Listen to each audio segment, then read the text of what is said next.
In this video, we're going to cover how to create C++ classes using the best practices. We're going to see, after you've created these C++ classes, how can you build your classes using the make system that was created in 1970s, but it's still used for small projects. Remember that at the end of this course, we're going to see a modern cross-platform build system that is called CMake. We're also going to see how to create accessors and mutator methods in your class. We are also going to see how to initialize attributes using the C++ syntax. The first file that we are going to create in order to create a class using C++ is our header file. Please note that the file name for this header file is person.h.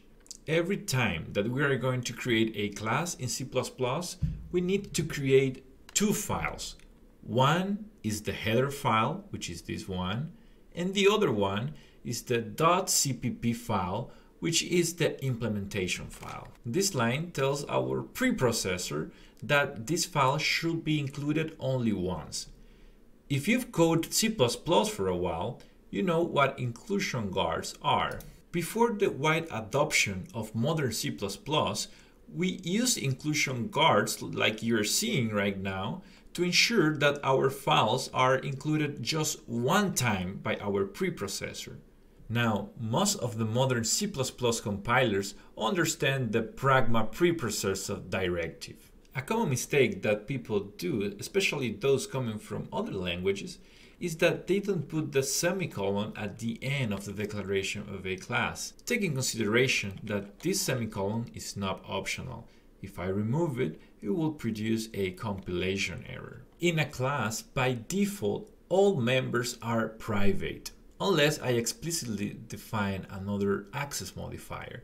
In this case, I'm creating a private attribute, which is called name.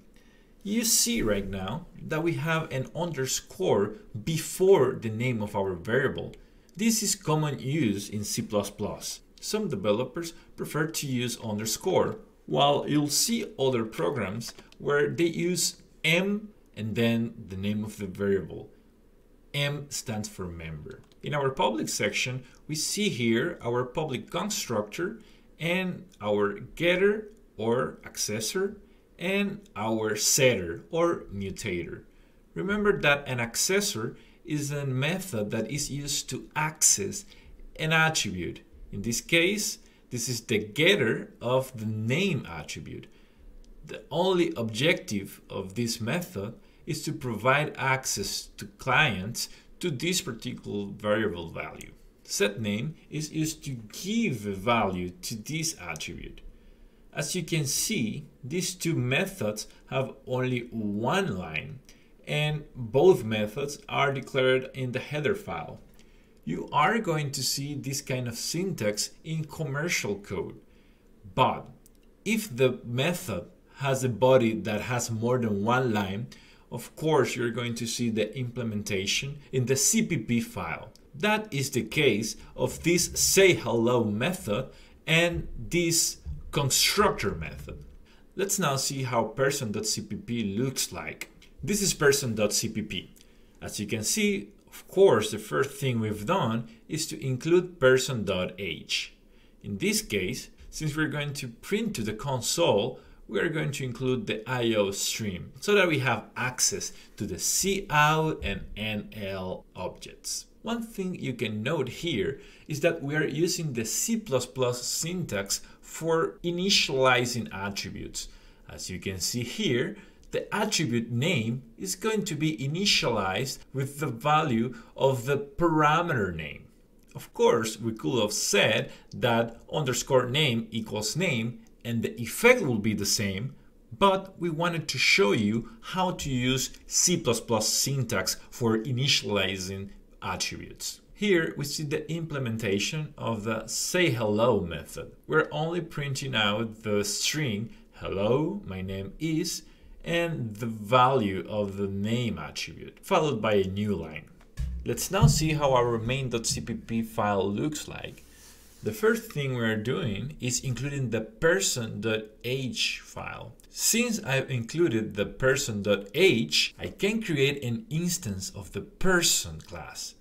Here you see that Jean is an instance of the person class. And here I'm just calling the sayHello method of the Jean instance. So far, everything has been very straightforward, but how do I build that using C++?